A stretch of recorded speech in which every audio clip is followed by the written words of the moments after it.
I had a 12-gauge shotgun pointed at the sky, Karen was screaming about federal law, and a flaming drone crashed into the side of my barn. All because the HOA thought they could hijack my ranch for their shiny new solar panels. What they didn't know. My great-grandfather prepared for this moment 100 years ago, and it was about to blow up in their faces. Now, I know what you're thinking. Wait, what?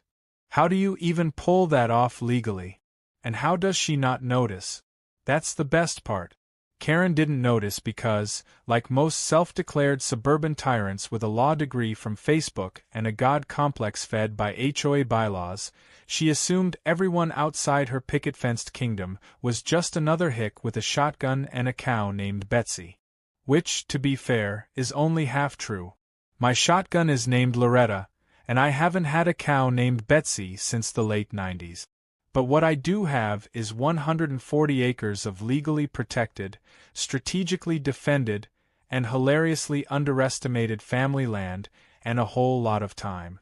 This all started 3 weeks before that drone took a nosedive into my siding and started a barn fire that took me and my cousin Dale 2 hours to stamp out with wet feed sack. That morning, I found a group of guys in safety vests surveying near the eastern fence line. I rolled up on my ATV and asked what they were doing. One of them smiled like I'd just brought him a coffee and said, "Just prepping the install site for the solar expansion, sir. Should be done in a week or 2. I blinked. Expansion for what? He glanced at a clipboard. For the HOA solar grid. New initiative. Going green. I stared at him. Then I stared past him, at the neatly cut orange boundary markers and the little pink flags fluttering in the wind like they belonged there. They were 20 feet onto my property. I wasn't in any mood to escalate that early in the morning, so I nodded, told them I'd be back, and drove straight to the HOA office. Now let me clarify something. I don't live in the HOA. I live next to it. My land butts up against the eastern edge of Pine Ridge Estates, a collection of overpriced stucco boxes with 2-car garages, suspiciously identical flower beds, and an obsession with uniformity so intense it makes military barracks look like Burning Man. The HOA charter was formed 10 years ago, long after I inherited the ranch. They've tried to annex parts of my land before, claiming misaligned property borders and historical variance issues. I shot that down real quick. Literally. With boundary posts and legal filings. But they never tried anything like this. Inside the HOA office, I was greeted by Karen herself. Technically her name is Madeline, but she introduced herself with, "I'm the HOA president, and we'll be needing your signature to finalize our energy sharing arrangement." She smiled like we were best friends swapping casserole recipes. I told her no. She blinked. I elaborated. "No, you're not installing anything on my land. No, you didn't ask. No, I won't sign anything." She frowned like I'd just kicked her golden retriever. "Mr. Callahan, I don't think you understand the opportunity we're offering. This is a sustainable energy solution. It benefits the whole community." I told her my barn and my land weren't part of her whole community. She actually did that slow inhale thing people do in courtroom dramas when they're about to say something really stupid. The HOA board voted. "We have the right to use adjacent, unzoned land for community benefit. You'll barely notice it's there." I replied, "That's funny, because I barely noticed it's yours." What followed was a flurry of emails, mailers, and even a glossy pamphlet that featured my eastern field photoshopped with sparkling solar panels.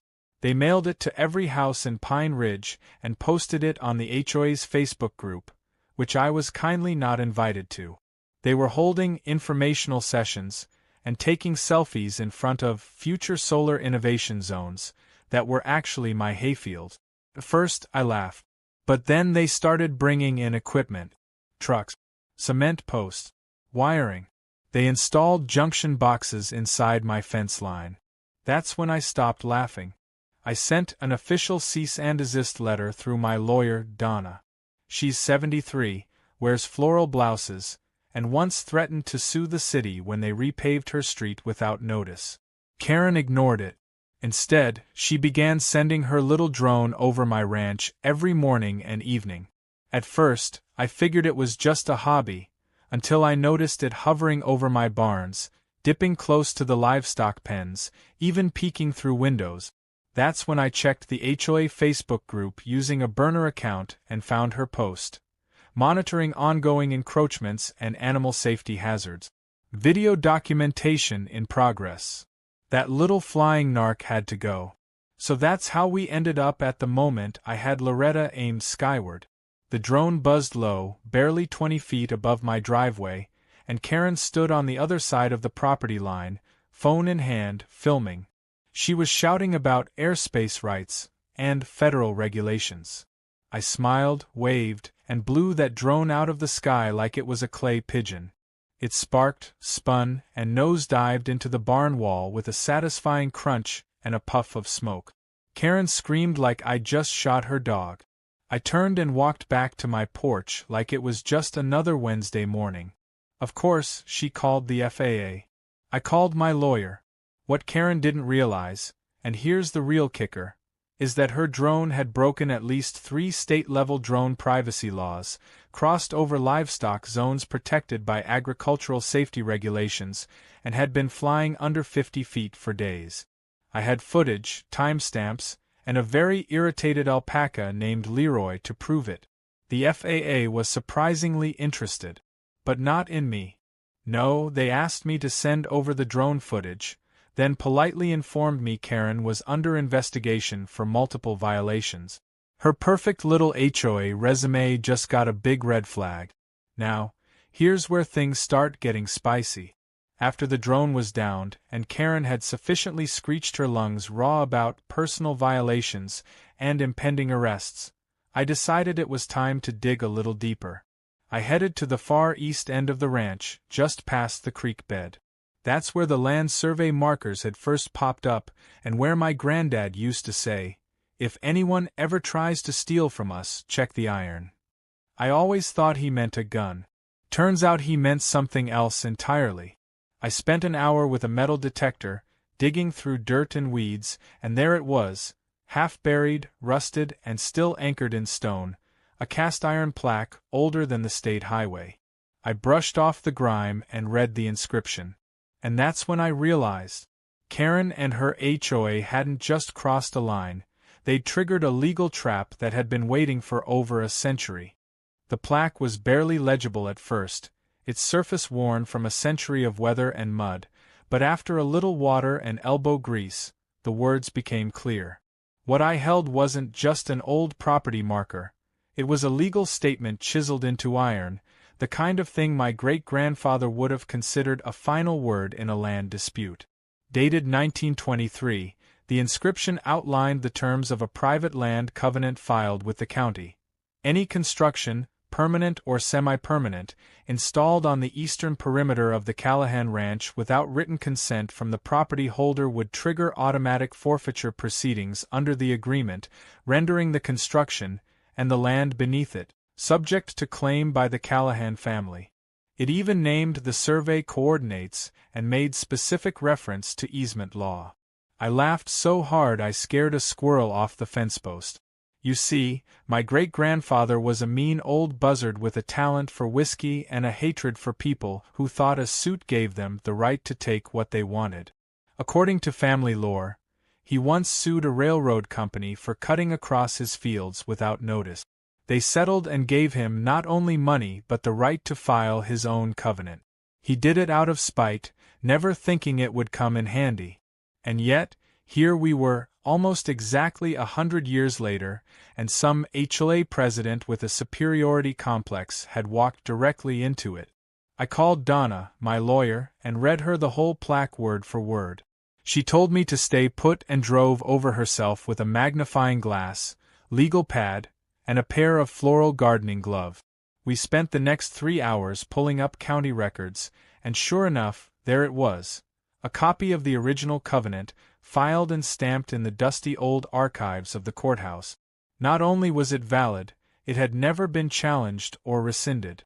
That meant it was still enforceable under property law. Donna grinned like she'd just found gold in a retirement home raffle. "They're so screwed," she said, scribbling notes like a woman possessed. "They didn't even run a proper title check before trenching.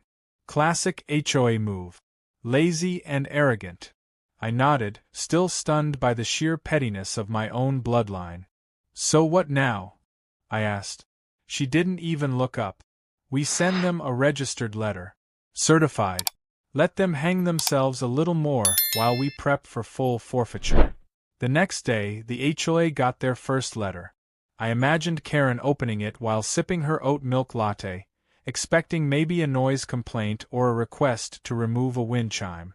Instead, she found a certified notice of violation under covenant #1923-41A, complete with coordinates, legal citations, and a formal demand to cease operations and dismantle all equipment immediately, or risk a full land claim lawsuit.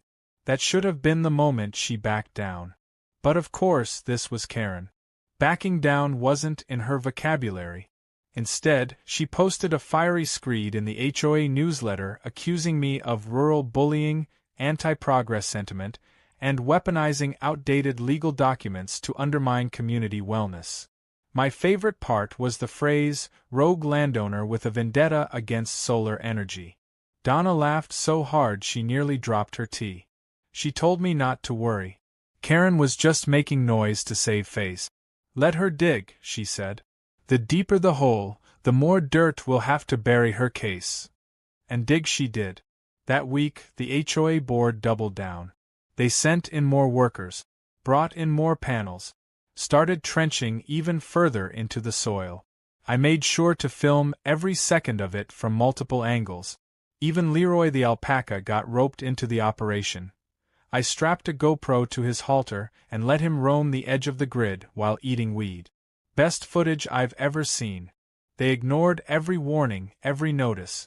Karen even sent me a smug little email with a winking emoji saying, "Hope you enjoy the shade."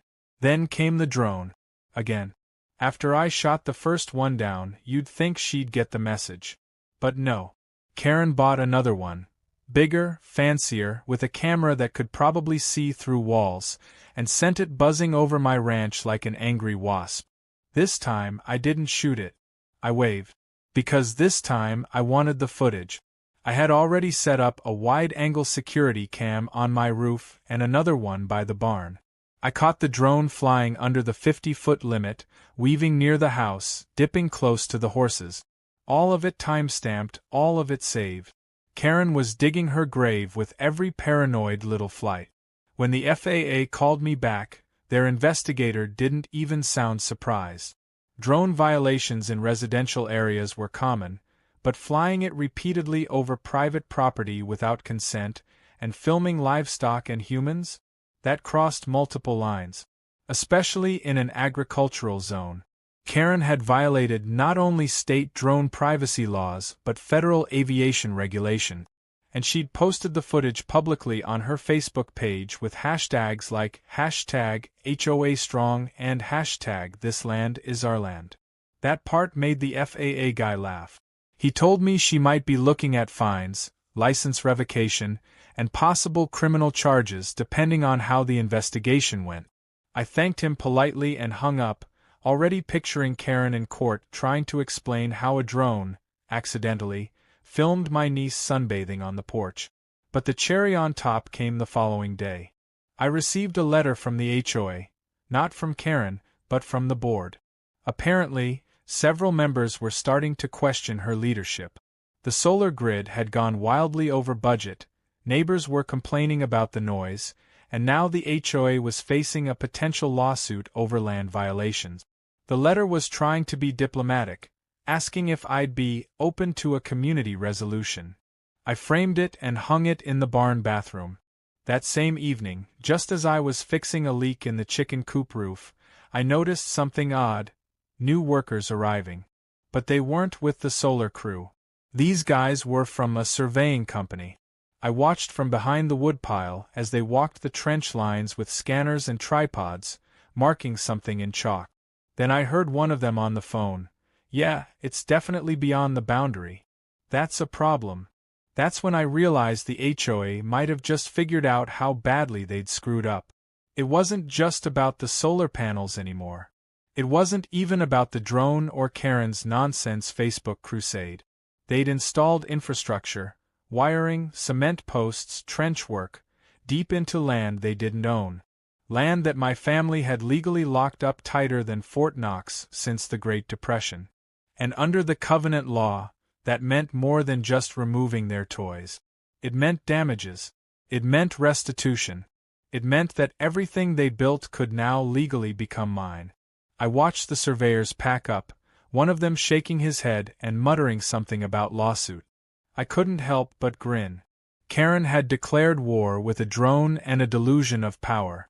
What she didn't realize was that the battlefield had been prepared long before she ever bought her first HOA sweatshirt. And now, the trap was closing.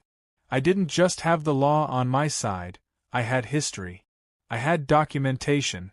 And best of all, I had patience. Because I knew what was coming next. The real fun hadn't even started. The town meeting was supposed to be a routine formality. A little damage control, a few polite questions, maybe Karen would cry on cue and wrap everything up with a "let's all move forward as neighbors" speech. What actually happened was closer to a courtroom drama directed by a vengeful coyote with a law degree and a flair for public humiliation. I didn't plan to speak. I figured my cease and desist letter and the quiet but effective FAA complaint would speak for me. But then Karen opened her mouth and basically dared me to ruin her evening. The community center was packed. Pine Ridge had never had this many residents attend anything that didn't involve free wine or a bounce house. Karen stood up front with her clipboard, fake pearls, and that smug little expression like she'd just walked off the set of a political thriller where she was the misunderstood genius. "As many of you know," she began, "there have been some unfortunate rumors circulating about the solar project and our good faith efforts to improve the community. I'd like to address those, clarify a few legal misunderstandings, and most importantly, reaffirm our shared commitment to progress." What she failed to mention, of course, was that progress had involved trenching half an acre into my ranch without permission, violating 3 state drone laws, and triggering a century-old covenant that now had the legal power of a freight train headed straight for her career in petty governance. I stayed silent. Just watched from the back row with my arms crossed, waiting. Then Karen did something bold. She pulled out a printout of my cease and desist letter and held it up like she was unveiling a dead rat. "This document," she said, "is a perfect example of the kind of obstructionism we've faced. Instead of embracing a cleaner future, some people would rather cling to outdated claims and conspiracy theories to hold back the community." That was it. I stood up. Slowly. People turned. Phones came out. Donna, sitting beside me in her cardigan and orthopedic shoes, just smiled and whispered, "Go get him, cowboy." I walked to the front and asked to respond. Karen looked startled, then nervous. I cleared my throat and said, "Let's get something straight. I didn't send that letter to hold anyone back. I sent it because your board approved construction on land you didn't own, without permission, and you've ignored every legal attempt to stop it. That's not progress. That's trespass." You could feel the energy in the room shift. A few murmurs, some hushed conversations. Karen tried to interrupt, but I raised my hand and continued. "You didn't even check the title lines. You didn't consult a surveyor. You sent work crews onto land that has been in my family for 5 generations. And here's the kicker, your solar grid?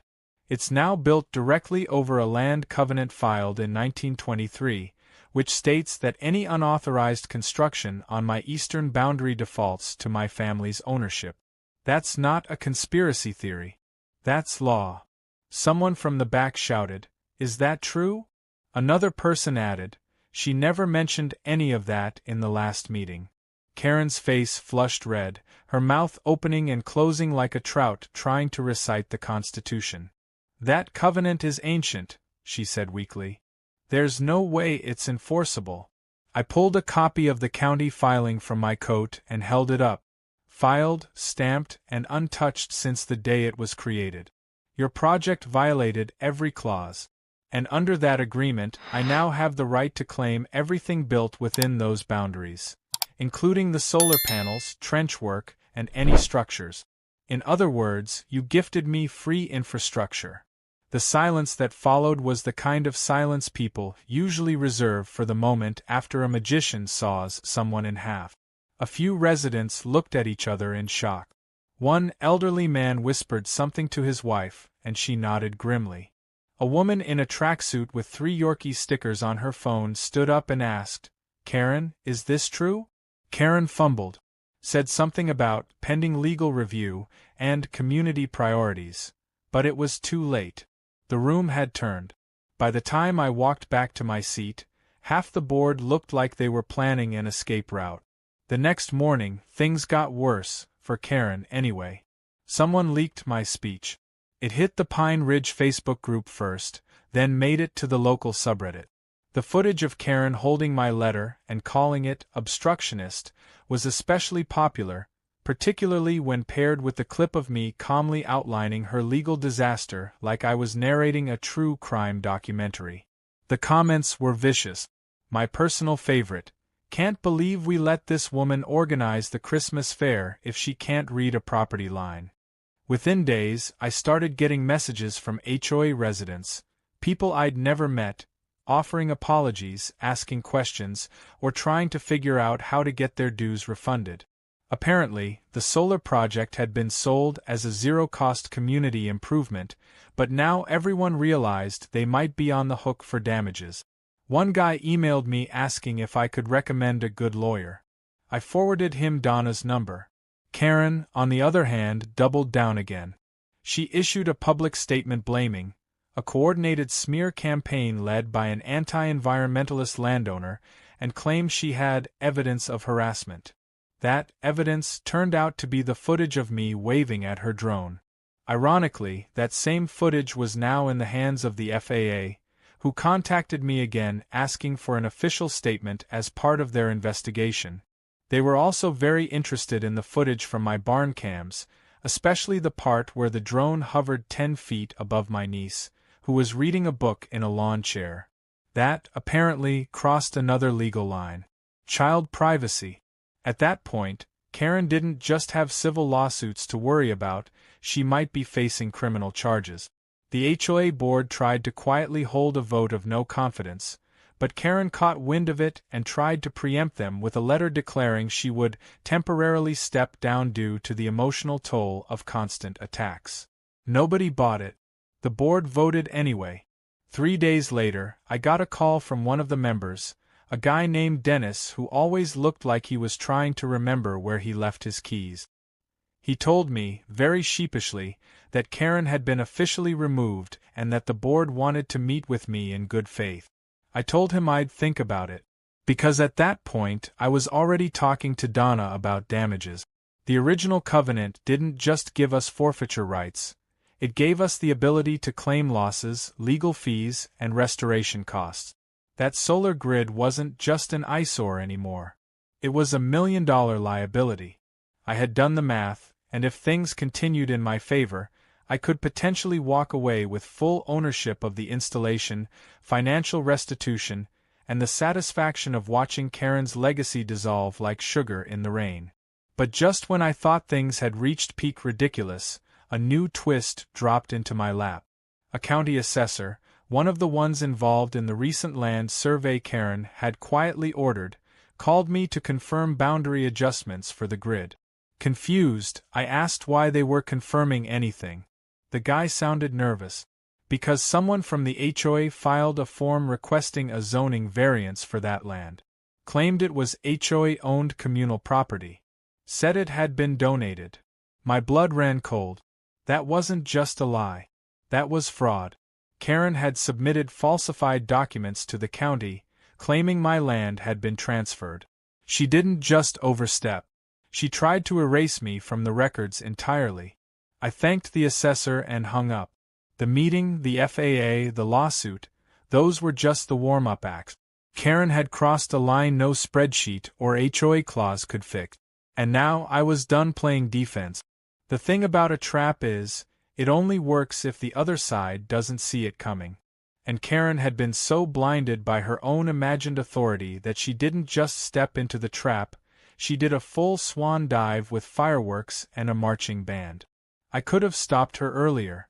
I could have waved a white flag, taken a payoff, or just let it slide and gone back to baling hay. But this wasn't just about land anymore. It was about principle. About entitlement. About someone thinking they could erase 100 years of legacy with a zoning form and a drone. So I let the trap spring. And I made damn sure it held. By the end of the week, I had everything I needed. Documentation of the covenant, video proof of the solar grid trespassing, FAA statements regarding the drone harassment, even a notarized transcript of the county assessor's call where he confirmed Karen submitted fraudulent property documents. Donna filed the lawsuit like she was lighting a ceremonial bonfire. It wasn't just a cease and desist anymore. It was a full claim: restitution for property damage, land forfeiture, recovery of utility infrastructure, punitive damages for legal violations, and civil penalties for drone surveillance and attempted fraud. When I saw the final number on the filing paperwork, I had to sit down and whistle. Karen and her HOA owed me just shy of 7 figures, assuming the court didn't get creative and pile on more for fun. But the real fun came when the letters hit their mailboxes. Karen didn't take it well. She posted one final, rambling manifesto to the HOA Facebook group, accusing me of being a land-grabbing, sovereign citizen, and claiming that the real conspiracy was orchestrated by Big Oil to destroy clean energy in their community. It would have been hilarious if it wasn't so sad. Her supporters, what few remained, quickly vanished once the legal language started getting serious. Nobody wanted to risk being named as a co-defendant. The rest of the HOA residents were too busy scrambling to figure out what this meant for their monthly dues and the failing solar project they had unknowingly bankrolled. Within 2 weeks, the board formally disbanded the solar committee. The contractors pulled out. Trucks started showing up to dismantle the solar panels, remove the wiring, and fill in the trenches. Everything came apart like a cheap toy at a yard sale. I didn't lift a finger. They paid for their mistake with sweat, tears, and more than a few destroyed reputations. Meanwhile, I stood on my porch every morning with a cup of coffee, watching them reverse engineer their own disaster. Occasionally I'd wave. One worker gave me a thumbs up. Said he hoped I got the whole system once it was cleared. I told him that was the plan. Then came the hearings. Karen tried to play the victim. Said she'd been misled by inaccurate maps and that she had never intended to harm or harass anyone. But under questioning, her emails told a different story. The one where she explicitly instructed the surveyors to ignore the Callahan Ranch complaints and greenlight the project regardless of local pushback. The judge was not impressed. Even less impressed when he reviewed the drone footage. At one point, he paused the video, leaned forward, and asked Karen if she could explain why her drone was zooming in on a teenage girl sunbathing behind a private residence. Karen stuttered something about safety inspections. The courtroom laughed. The judge didn't. She was fined. Heavily. The FAA added their own penalties. The county revoked her ability to file or oversee any zoning project. And, just for good measure, the court ordered her to issue a formal apology, in writing, to my family for violating the covenant and for attempting to seize property under false pretenses. I didn't even care about the apology. I just liked the idea that she'd have to put it in writing. It felt like poetic justice in Times New Roman. But the part that truly sealed the deal was the land. Once the court ruled in our favor, the eastern strip of the HOA land, the part where the grid had been installed, was officially deeded over to me. It wasn't huge, maybe a couple of acres, but it was legally mine now. And it came with freshly cleared trenching, solar-ready infrastructure, and a story that would be told at every county barbecue for the next decade. I decided to build a barn on it. Not because I needed another one, but because I could. and because I wanted the first thing Karen saw every time she drove past to be a bright red monument to her own failure. The mural was Dale's idea. He's a decent mechanic, but a hell of a painter when you give him enough time and energy drink. On the east-facing wall of the new barn, he painted a cartoon version of Karen's drone, exploding in a fiery blaze of glory, with the words "Property of the Callahan Ranch" stenciled underneath in 10-foot letters. It was subtle, but effective. I named the building the Trap House, not because I thought anyone would get the joke, but because I knew Karen would. The last I heard, she sold her house at a loss and moved 2 towns over.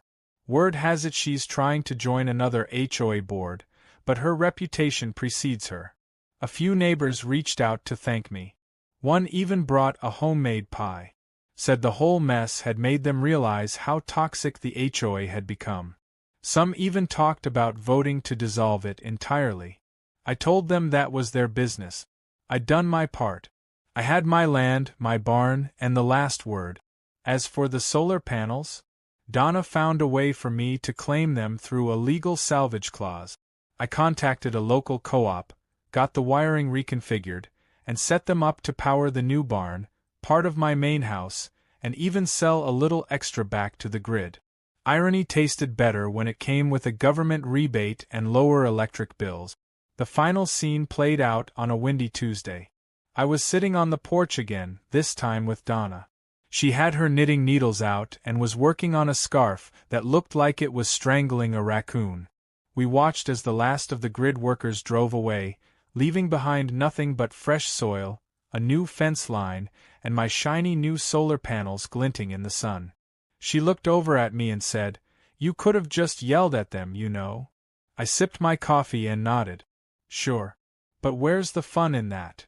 We sat there a little longer, listening to the wind whistle through the grass. The ranch was quiet again. Peaceful. And best of all, it was mine. Every inch of it, earned through patience, planning, and the kind of generational spite that only a Callahan could carry.